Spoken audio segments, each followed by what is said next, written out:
I think there's, people tend to take, like, say, an endorsement as, well, I agree with everything that person's ever done their entire life 100% wholeheartedly. And that's not going to be true of anyone.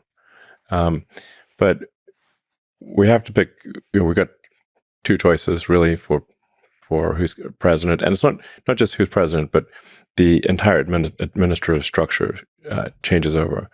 Um, and I thought Trump displayed courage under fire, objectively. He's just got shot. He's got blood streaming down his face, and he's like fist pumping, saying "fight." Like that's impressive. Like you can't feign bravery in a situation like that. Like most people would be ducking. There would not be, because it could be a second shooter. You don't know. The president of the United States got to represent the country, and they're representing you. They're representing everyone in America. Well, like you want someone who is strong and courageous to represent the country. That's not to say that he is without flaws. We all have flaws.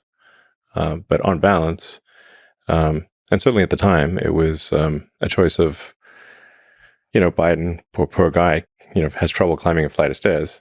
The other one's fist pumping after getting shot. This is no comparison.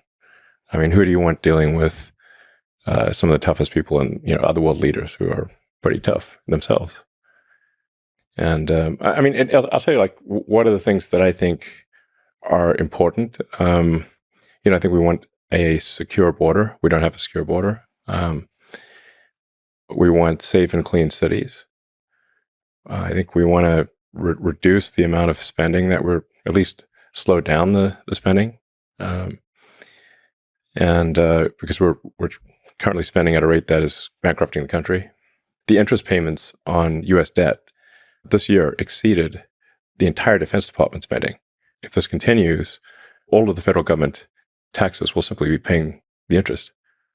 And you keep going down that road, and you end up, in the tragic situation that Argentina had back in the day. Argentina used to be one of the most prosperous places in the world. And hopefully with Milei taking over, he can restore that. But it was an incredible fall from grace for Argentina to go from being one of the most prosperous places in the world to being very far from that.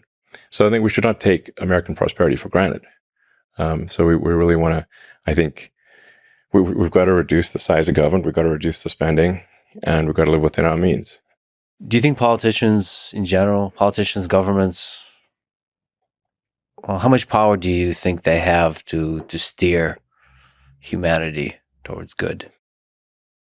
There's a sort of age-old debate in history. Like, is history determined by these fundamental tides, or is it determined by the captain of the ship? Mm-hmm. This is both, really. I mean, there are tides, but it also matters who's captain of the ship. So it's a false dichotomy, essentially. There's,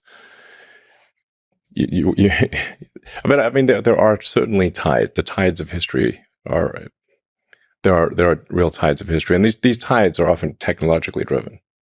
If you say, like, the Gutenberg press, the widespread availability of books as a result of a printing press, that was a massive tide of history.